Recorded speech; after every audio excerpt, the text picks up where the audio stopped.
स्वातंत्र्यवीर सावरकर यांच्या बदनामीचा एक मुद्दा नुकताच समोर आलेला आहे।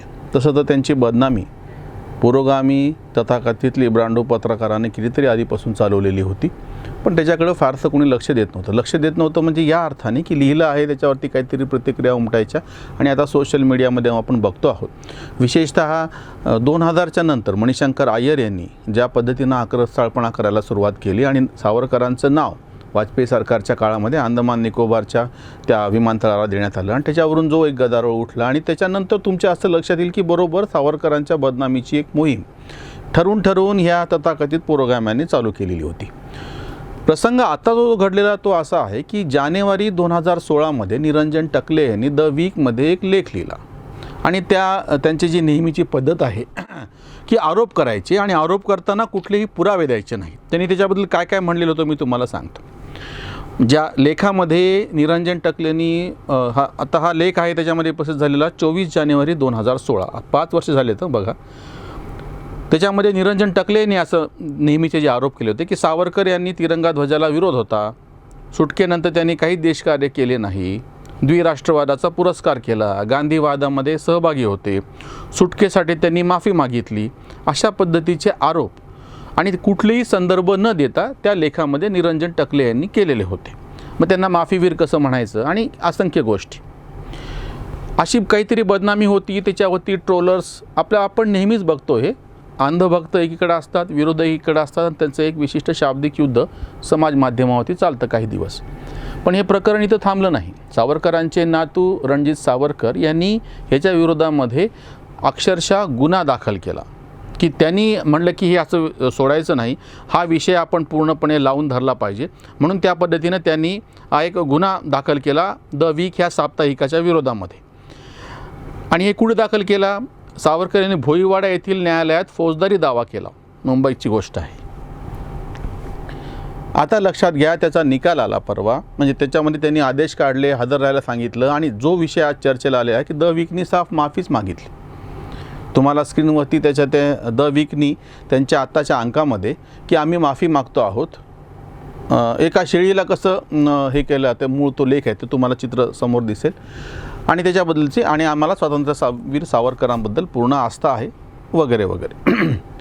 तुम्ही आता ही मोडस ऑपरेंडी लक्षात घ्या, काहीतरी आरोप करायचे, त्याच्यावरती सगळ्यांनी त्या पद्धतीनं लिहायचं आणि मग जेव्हा एक तर कोणी फारसं ह्याची दखल न्यायालयीन पातळीवरती घेत नाही किंवा कोणी असं त्याच्या मागे लागून त्याच्यावरती त्याचा फडशा पाडणे आपण म्हणतो ना एखाद्या गोष्टीचा, त्याचा पार म्हणजे ध्वजाच घ्यायचा आणि त्याचा पूर्णपणे कायद्याच्या पातळीवरती उतरून त्याला प्रतिवाद करून दाखवायचं, हे कोणी करत नाही आणि ह्याची संधी हे पुरोगामी नेहमी घेत आलेले आहेत।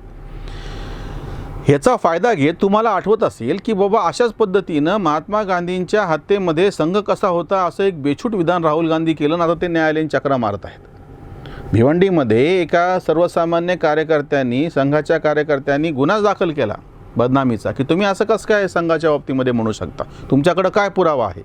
आणि आता राहुल गांधींना तिकडं फेऱ्या माराव्या लागत आहेत भिवंडीला।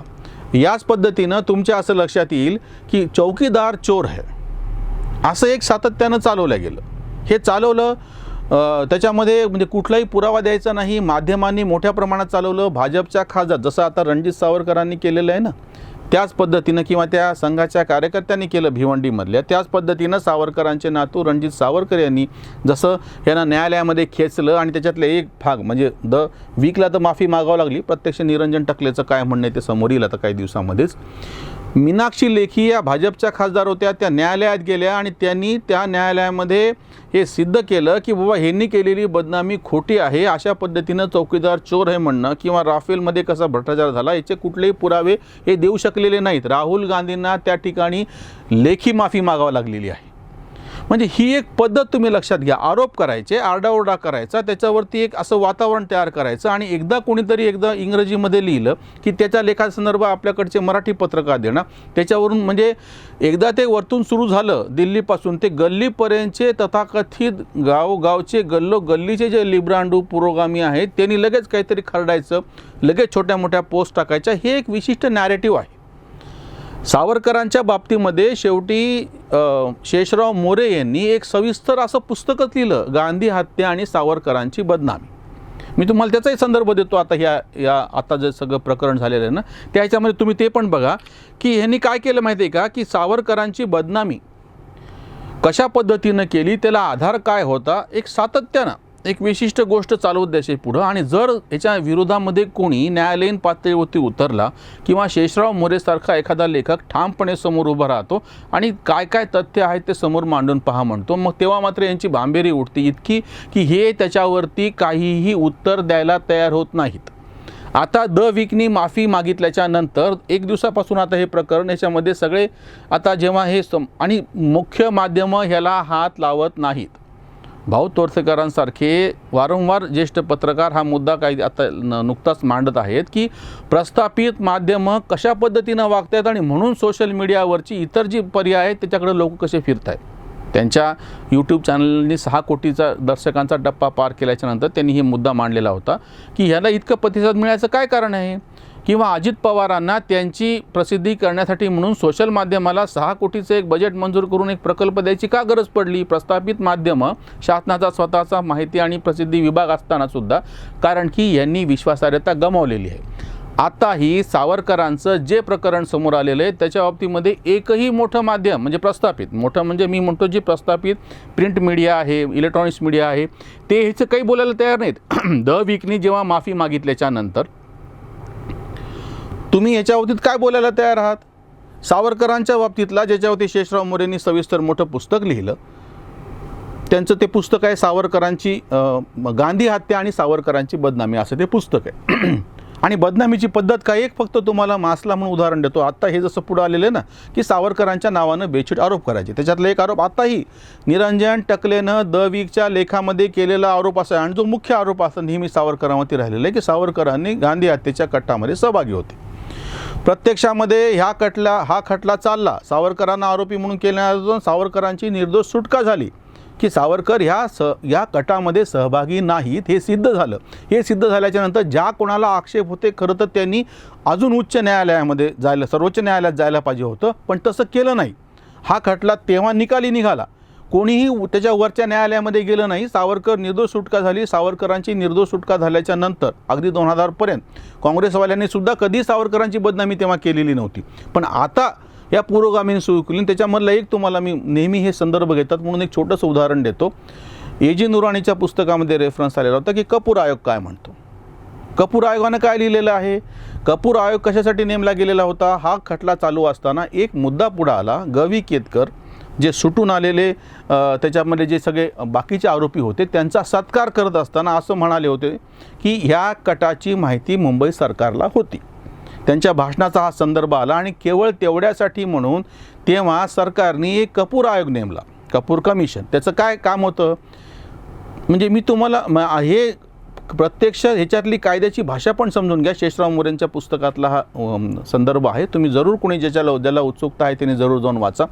अगदी ठळक अशा त्यांनी बातमी होत्या. त्याच्यामध्ये त्यांनी असं म्हणलेलं होतं, म्हणजे त्या आयोगाला सांगितलं काय होतं, न्यायालयामध्ये खटला निकाली निघाल्याच्या नंतर गवी केतकर किंवा अन्य कुणाला गांधी हत्येच्या कटाची पूर्व माहिती होती का.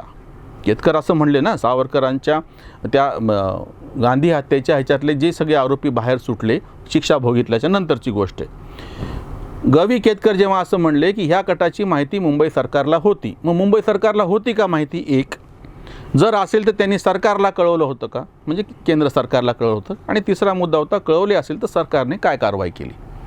लक्षात घ्या, कपूर आयोग नेमला कशासाठी होता की ह्या नथुराम गोडसेंनी महात्मा गांधींची जी हत्या केली त्या हत्येच्या कटाची पूर्वकल्पना सरकारला होती का, सरकारने म्हणजे मुंबई सरकारला होती का, मुंबई पोलिसांना होती का, त्यांनी ती केंद्र सरकारला कळवली का आणि काय कारवाई झाली. आणि स्वतः कपूर आयोगाने निष्कर्ष काढत असताना असं सांगितलेलं आहे ही माहिती सरकारला नव्हती, त्यामुळे कळवायचा काही प्रश्नच नाही आणि कळवायचा प्रश्न नसल्यामुळे कारवाईचाही प्रश्न नाही, संपला विषय.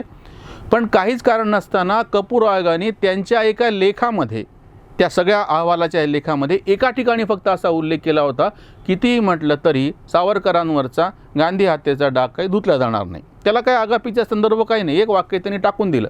त्यांची चूक असो किंवा बरोबर असो, आयोग नेमला कशासाठी, तो बोलतोय काय, त्याच्या शिफारशी काय, ते सगळं बाजूला करून तेवढं एक वाक्य पकडलं आणि ए जी नुरानीसारखे लेखक असो किंवा आपले पुरोगामी पत्रकार असो, सगळे त्याच्यावरती लिहायला लागले. सुनील तांबेसारख्या मराठी पत्रकारांनी त्यावरती लेख लिहिला आणि पुन्हा तेच वाक्य की बाबा सावरकरांवरचा हा महात्मा गांधीच्या हत्येचा काळा डाग काही जाणारच नाही. जेव्हा हे पुस्तक आल्याच्या नंतर आमच्यासारख्यांनी त्यांना विचारलं की अहो तुम्ही ह्याच्यामध्ये आलेल्या मुद्द्यांचा प्रतिवाद करा. तेव्हा हे पुरोगामी काय म्हणले, आम्हाला वाचायची गरज नाही, आम्ही ते काही वाचणार नाही.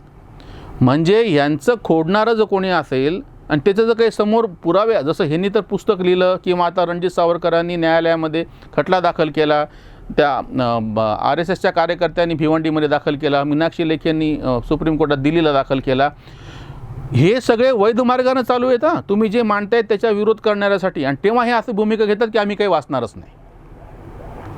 आज सावरकरांच्या बाबतीमध्ये झालं असतं, विश्वसंमेलनाचं जेव्हा अध्यक्षपद शेषराव मोरेंना भेटलं, त्यांचं ते लिखित भाषण समोर आलं, तेव्हावरती एका पुरोगामी पत्रकारांनी टीका केली. मग त्यांना बाकीच्या पत्रकारांनी, वार्ताहरांनी असं विचारलं की ठीक आहे, आपण समोरासमोर तुम्ही बसा, तुमचे मुद्दे मांडा आणि शेषराव मोरे त्यांचे मुद्दे मांडतील. शेषराव मोरे तेवढ्यासाठी मुद्दाम औरंगाबादला आले. त्यांचा एक तिथं या ठिकाणी कार्यक्रम पण ठेवण्यात आला तापडिया नाट्य मंदिरमध्ये, पण हे पुरोगामी पत्रकार तेव्हा समोर नाही आले आणि तेव्हा त्यांनी अशी भूमिका घेतली की मी यांचं काही वाचणार नाही. अरे तुम्हाला वाचायचं नाही. सुनील तांबेसारखे पत्रकार म्हणतात मी काही वाचणार नाही. तुम्ही एकीकडून म्हणता वाचणार नाही आणि मग तुम्ही आरोप कशासाठी करता? सावरकरांवरती आरोप करत असताना अधिकृतरित्या न्यायालयामध्ये खटला दाखल करून जेव्हा त्यांचे नातू, बाकीचे त्यांचे अनुयायी असतील किंवा बाकीचे जे कोणी भक्त असतील, जे कोणी कार्यकर्ते असतील, त्यांना मानणारे, ते अधिकृतरित्या वैध मार्गाने, जसं वैचारिक पातळीवरती शेषराव मोरे लिहित आहेत आणि आता निरंजन टकलेच्या विरोधामध्ये एक न्यायालयीन लढाई चालू आहे, अशा वेळी हे काय बोलतात? काही बोलत नाही.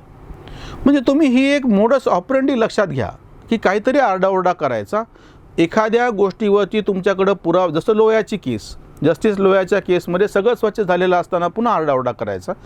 त्याच पद्धतीनं आतासुद्धा वॅक्सिनचा कसा, हे ऑक्सिजनचं कसं आहे, प्रत्येक गोष्टीमध्ये तुमच्या असं लक्षात येईल की एक आरडाओरडा विशिष्ट काळात तयार केला जातो. मग त्याला कुठंतरी अधिकृतरित्या आकडेवारीतून चपराक भेटते, न्यायालयातून चपराक भेटते किंवा शेषराव मोरेसारखा कोणी व्यवस्थित वैध पद्धतीनं सगळी मांडणी करून चपराक देतो, मग मात्र हे काही बोलत नाही. पण मधल्या काळामध्ये एक खोटा असा अजेंडा तो मात्र सगळीकडे पसरवायचा. सावरकरांची बदनामी करण्याचा हा जो अश्लाघ्य असा प्रयत्न आहे, अतिशय चूक आहे. त्याला रणजित सावरकरांनी अधिकृतरित्या न्यायालयामध्ये जाऊनच उत्तर त्यांना काय म्हणता येईल, त्याला चोख असतं त्याला जबाब दिलेला आहे. आता निरंजन टकलेचा प्रश्न शिल्लक आहे.